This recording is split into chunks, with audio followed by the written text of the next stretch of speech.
Hello people, this is Dr. Hemant Gupta, CEO Shivam multi speciality dental clinic Indore. आज हम बात करेंगे दांतों की सफ़ेदी के बारे में और टूथ वाइटनिंग के बारे में। सबसे पहली चीज़, पेशेंट्स आते हैं, पेशेंट्स बोलते हैं कि हमारे दांत सफ़ेद कर दीजिए। वो सोचते हैं कि कई बार सफाई करने से भी दांत सफ़ेद हो जाएंगे, बट तो टूथ वाइटनिंग अपने आप में ही एक बहुत डिफरेंट प्रोसीजर होता है। अब सबसे पहली चीज़, जो लोग गोरे होते हैं, जिनका फेयरिश कलर होता है, उनके दांत जो होते हैं वो येलोइश वाइट होते हैं। ये एक जेनेटिक ट्रेट है, जीन्स डिटरमाइंड रहते हैं। जो भी आदमी या फीमेल गोरे होंगे उनके दांत सफ़ेद होंगे। जो इंसान काला होगा, ब्लैकिश होगा, जैसे नीग्रोज होते हैं, उनके दांत पर्लिश वाइट होते हैं। इंडियन पॉपुलेशन में पर्लिश वाइट दांत मिलना बहुत ज़्यादा मुश्किल होता है, बट हाँ कुछ लोगों के रहते हैं, बट वो संख्या बहुत ही कम होती है। तो प्लीज़ कभी भी अपने दांत घिसवाएं ना अपने दांत सफ़ेद करवाने के लिए, या प्लीज़ कुछ भी उल्टा सीधा काम ना करें, ना करवाएं। दूसरी चीज़, हमारे जो दांत होते हैं उन पे स्टेन्स होते हैं। स्टेन दो टाइप के होते हैं, एक बाहरी स्टेन जिनको एक्सट्रिंसिक स्टेन बोला जाता है। आप अगर बहुत ज़्यादा चाय कंज्यूम करते हैं या कॉफ़ी कंज्यूम करते हैं या आप बहुत ज़्यादा हल्दी लेते हैं तो इनके स्टेन्स दांतों पे आते हैं। इवन तंबाकू, गुटखा, आपका कत्था, इन सब चीज़ों से भी दांत की स्टेनिंग होती है।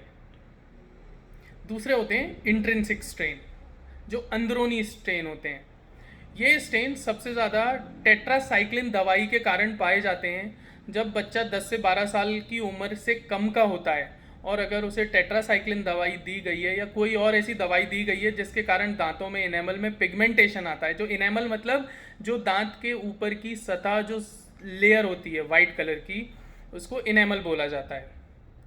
अगर वो डिस्कलर्ड है, वो यूजुअली ब्लूइश डिस्कलरेशन रहता है, वो टेट्रासाइक्लिन दवाई के कारण होता है। आप डेंटिस्ट के पास जाएंगे, वो आपको पहचान के बताएंगे कि ये स्टेन जो है इंट्रिंसिक है या एक्सट्रिंसिक है।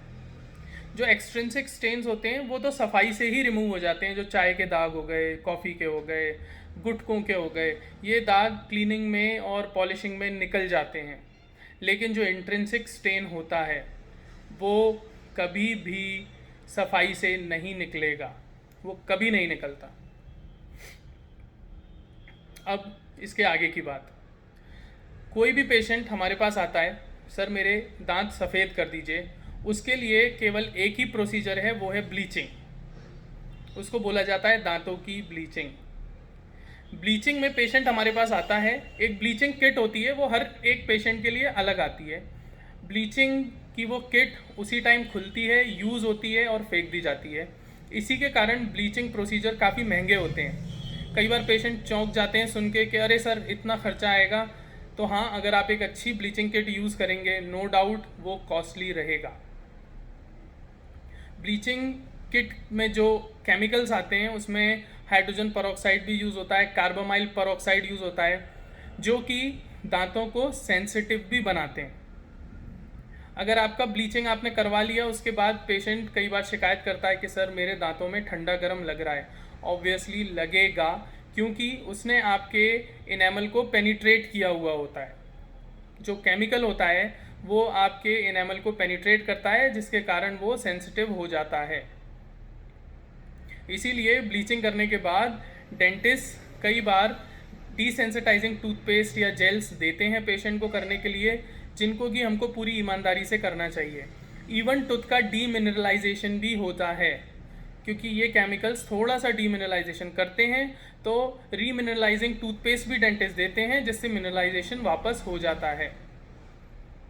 ब्लीचिंग में हमेशा ये केमिकल दांत पे लगाया जाता है और मसूड़ों के ऊपर एक बैरियर यूज़ किया जाता है, ताकि इस केमिकल से मसूड़ों में जलन ना हो या वो जले नहीं। ब्लीचिंग घर पे करने जैसा प्रोसीजर नहीं है, अपने डेंटिस्ट से करवाइए। वो आपको प्रॉपरली पूरी उसके प्रिकॉशन समझाएंगे, कैसे होता है बताएंगे। जब भी ब्लीचिंग होती है तो हमारे दांत जो होते हैं वो ड्राई रहते हैं। उस वक्त जो दांत का शेड आता है वो बहुत चमकीला दिखता है compare to the next day. Next day वो शेड दबा हुआ दिखेगा, जैसे ही दांत पे थूक लगा रहेगा या वो गीले हो जाएंगे।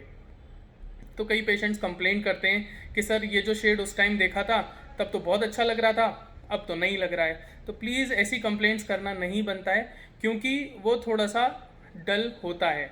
हाँ, अगर आप शेड से खुश नहीं हैं तो आप अपने डेंटिस्ट को बोलिए, वो आपका जो शेड है उसका लेवल इंक्रीज़ कर देंगे। उसके लिए आपको कंसेक्यूटिव सिटिंग्स पे जाना होगा ब्लीचिंग की, लेकिन शेड आपका प्रॉपर हो जाएगा। अब जो ब्लीचिंग प्रोसीजर है वो किसके लिए नहीं है? ब्लीचिंग प्रोसीजर उन लोगों के लिए बिल्कुल भी नहीं है जिनके दांत सेंसिटिव रहते हैं। प्लीज़ मैं रिक्वेस्ट करता हूँ, जिनके भी दांत सेंसिटिव हैं ऐसे लोग अपने दांतों पे ब्लीचिंग प्रोसीजर कभी ना करवाएं। ये केवल और केवल उन लोगों के लिए बिल्कुल भी नहीं है जिनको सेंसिटिविटी इश्यूज़ हैं। दूसरा, जो ब्लीचिंग होता है ये एक रिवर्सिबल फिनोमिनन है। मतलब ऐसा नहीं है कि आपने ब्लीचिंग करा लिया अब वो पूरी ज़िंदगी चलने वाला है, बिल्कुल भी नहीं। ब्लीचिंग प्रोसीजर 6 महीने से लेकर साल भर तक लास्ट करेगा, वो भी तब जब आप तंबाकू, गुटखा, चाय, कॉफ़ी इन सब का सेवन कम करेंगे या नहीं करेंगे। अगर आपने सेवन बहुत ज़्यादा किया तो ये प्रोसीजर 7 वीक्स में रिवर्ट हो जाएगा। मतलब जैसे आपका दांत का शेड पहले था सेम वही शेड रहेगा, वही का वही वहीं पे पहुंच जाएंगे जहां से शुरू हुए थे।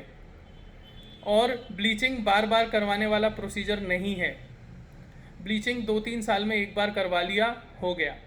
जो लोग शादी के लिए जाते हैं या जो पीजेंट ब्यूटी कॉम्पिटिशन्स रहते हैं उनके लिए जाते हैं, उन लोगों को अपने शो से एक दिन पहले ही ब्लीचिंग करवाना चाहिए। उनको बहुत पहले ब्लीचिंग करवा के नहीं रखना चाहिए।